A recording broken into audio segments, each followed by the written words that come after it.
One Scene on Blackpool Sands is a true story that was told to me by two incredible men that I had the fortune to meet in 1984. Well, I'm sorry, but amazing is in short supply at a Corkill. And by the end of the story of those 3 days, I was left with this life-changing, indelible impression that has actually stuck with me all my life. I bloody love you, Tommy Price. Ditto. Come here. It is such an important story. Essentially, in a nutshell, a transvestite character, the bed and breakfast, a faded showgirl, very theatrical, her flighty daughter and her mother, Red Ethel, a communist stripper, and two gay coal miners walked from North Pier to South Pier in Blackpool in 1953, about 3 or 4 days after the Queen's coronation.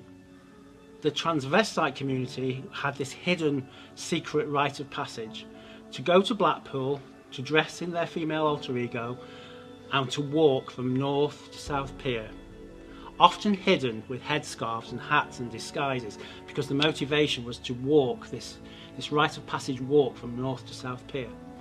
And somehow, with these strange set of circumstances,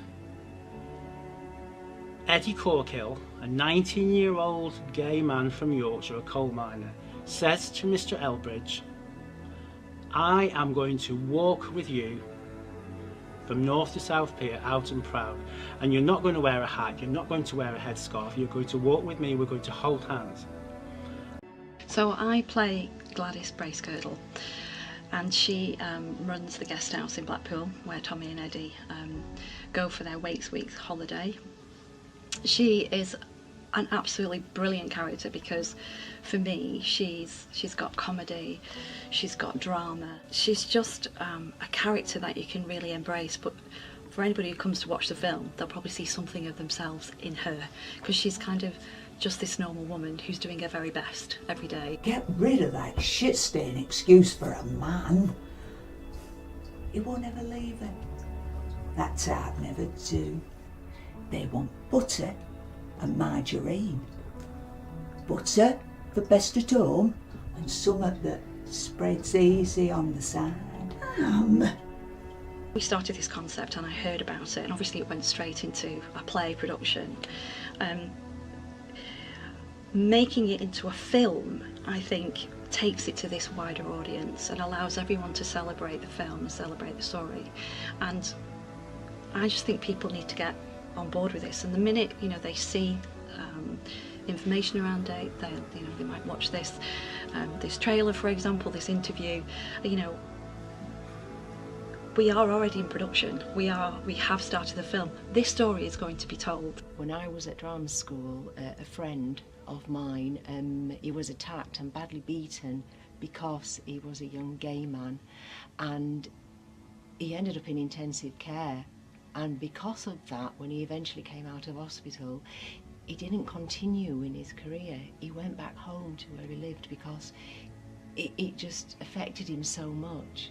And that, for his mother to have to go to hospital and see her son in intensive care beaten so badly just because the boy is gay, I can't imagine it. It would just be awful.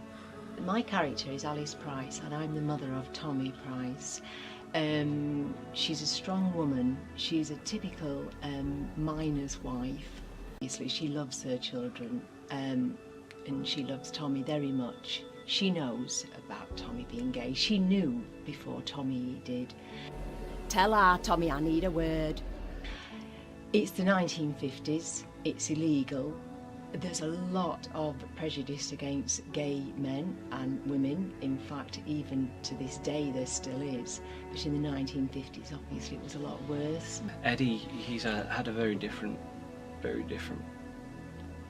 childhood to Tommy. Tommy's always grown up with a loving family, loving brothers, loving mum and dad. Eddie has basically grown up with nobody, purely abuse from his father and then neglect from his mother. So Tommy is the only real person that Eddie has to hold on to, and that is why I think there's that desire and the frustration that he needs to break out from where he is right now in this small town in Yorkshire where nothing ever changes.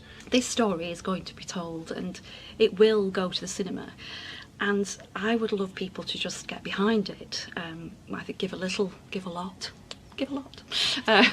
Purely because when we're in production and we're actually filming some of these fantastic scenes of this true story, you know, this heartbreaking true story, we don't want to have to make decisions based on pound, shilling and pence, you know, to say, is that in or is that out, depending on the purse strings. It would be really lovely to have that support from the public, really, to allow us to bring it there, and it's into cinema in the most glorious technicolor, in the most exacting way, to make the best film possible, because that's what this story deserves.